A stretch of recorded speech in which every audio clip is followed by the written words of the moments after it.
People, deluded, I'm back again. Brighton 2, Arsenal 1. We might as well review the player performances and ratings. Now, football's a funny old game, definitely when you're an Arsenal fan. We watched all 3 points go through our hands. We went from claiming all 3 to claiming 1 to Pepe making sure we get none, making sure Brighton do the double over us this season. You know, they're unbeaten. Prior to the game, unbeaten against us in 4, I believe. Now it's 5. And yeah, man, Southampton scares me in midweek purely because of the form we're in, purely because, you know, nobody's scared to play Arsenal. You know, Brighton probably looking forward all week to playing us after watching the performance against City. Southampton, considering how they were yesterday, considering how Brighton have shown that they can come from behind to beat us, having, you know, been less sharp than us, should feel that you could run right against Arsenal. Every striker in this league, every credible attacking player, every team should feel you could beat Arsenal, should feel you could embarrass Arsenal, should feel you could score goals against Arsenal. And if any Arsenal player ever watched a video from me, that should hurt. You should take that personally. And I don't think you lot do, because you wouldn't keep doing what you're doing week in, week out. Like, you wouldn't keep doing this. City, fair enough, City, it is what it is. But this is why when ARTETA's talking about let's delete games out of our mind and things, you can't. Because the same things are happening. Like, it's cheap goals. That's the one theme. Of the 5 goals we've conceded this week, every goal, obviously every goal you go and review, we can sit here and say, you know, it's avoidable. Unless it doesn't go in, it's avoidable. But I'm sure most people understand what I mean is when it comes to Arsenal, it's not where... Obviously, there's a time where teams worked hard, or it's been a great finish, or it's been, you know, you just have to sit up and applaud it. But 9 times out of 10, it's our own mistakes. It's our own things, you know. One of the goals, the first goal to make it 1-1 against Brighton, we've switched off from a set piece. The third one, we're at 6s, and the second goal, we're at 6s and 7s for Pepe's finish. It's a poor sequence of events. You know, you look at the third goal we conceded against City, it's 6-on-2, and eventually Phil Foden puts it in the back of the net after a great 1-2 from Sterling and Sergio. So when I'm hearing, yeah, Arteta's told us everything we need to do when we're looking stronger defensively, we're pressing more, yeah? Because you're doing it for 3-4 games like you were under Emery, even though I didn't think Emery was the man. Where is all of that now? Where's the game management? Where's the game management when you go 1-0 up to consider the context of the game and say, yo, listen, we're going with this. At 1-1, where's the game management and the bravery to say, all right, cool, we fucked up, it's 1-1, but let's go and do something. Or, you know, we make sure we walk out with a point, even though that's unacceptable, you know. You know, there's the game management's not there. It's so symbolic. You know, there's many shamble parts of this guy of our season. People, you know, we've got 13 odd draws or something, 3-4 wins away from home. Leno is the keeper that's faced the most shots. You know, this all sums up stuff, and it goes back to defending. Until this team can defend like grown professional footballers and not little under 7s and under 9s, you're not going to do anything as a football club. It is what it is.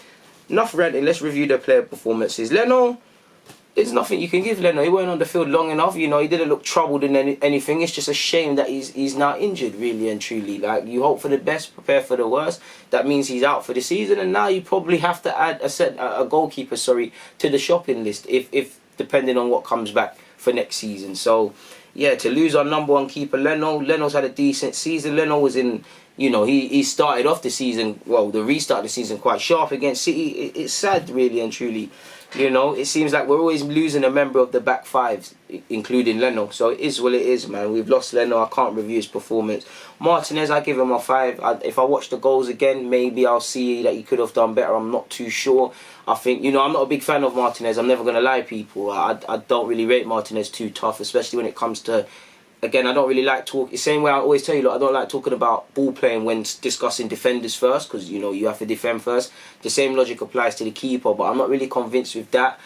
He doesn't really give me confident vibes, people. But saying that, he made two strong saves, I feel, and if I watch the goals again, I'm not too sure I'll find that I can blame him or say he could have done anything better. I might, but I think he deserves a 5, really and truly. Guendouzi, I give him a 5. I think he did okay in midfield today, really and truly. I think he was okay defensively, excluding what I might see for the 2 goals. I think his passing was okay within the context of us all being sloppy. He needs to stop getting into personal battles, and yeah, man, we lost this game, but I give him a 5. I don't think he played below that.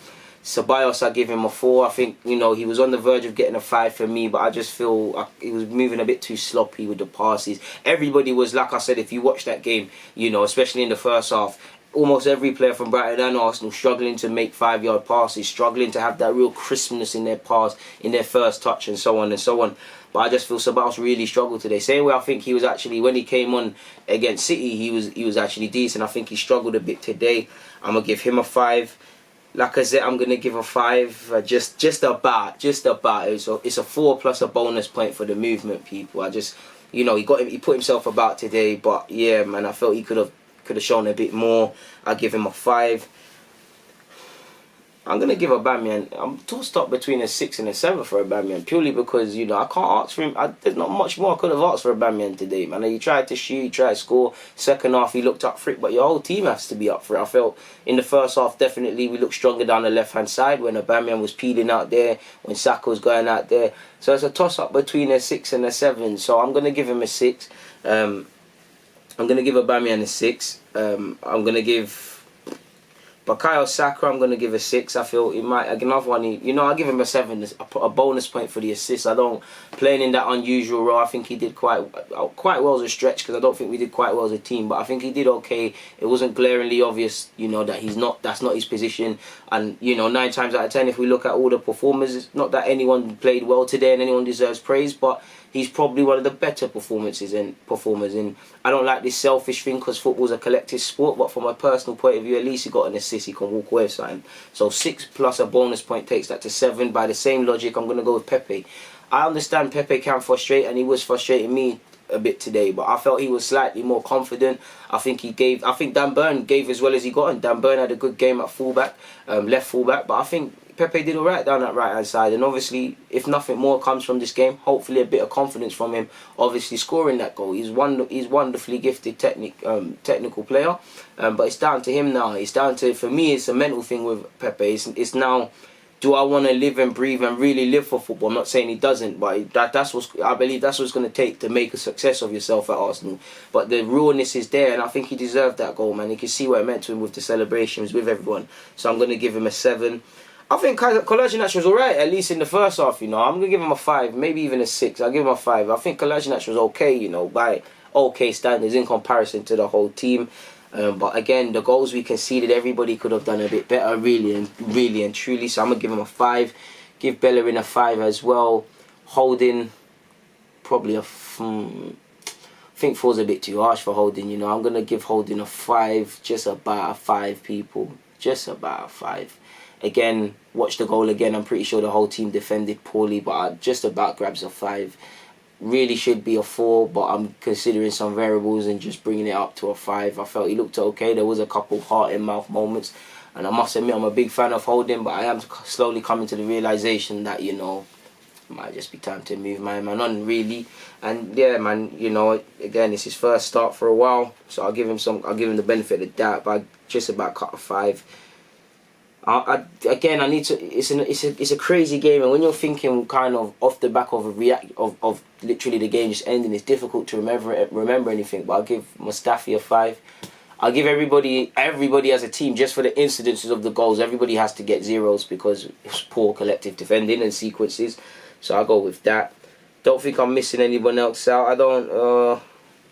Really and truly, you know, I've spoken about Martinez, Eddie, Joe, Nelson, Tierney. None of them are really on the field long enough to affect the game or do anything really of note, in my opinion. Really, like, it's a difficult one, man. Because yeah, it's what it is, man.